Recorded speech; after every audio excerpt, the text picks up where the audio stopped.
Men det är Kristina Hägglund som går vidare. Ja, igen då.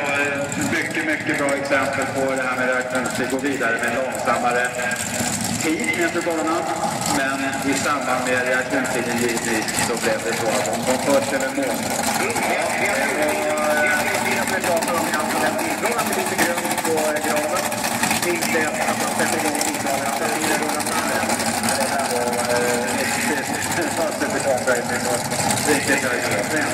Då var det ett uträkning på den vänstra sidan. I högerbanan Niklas Nordvik med körtiden.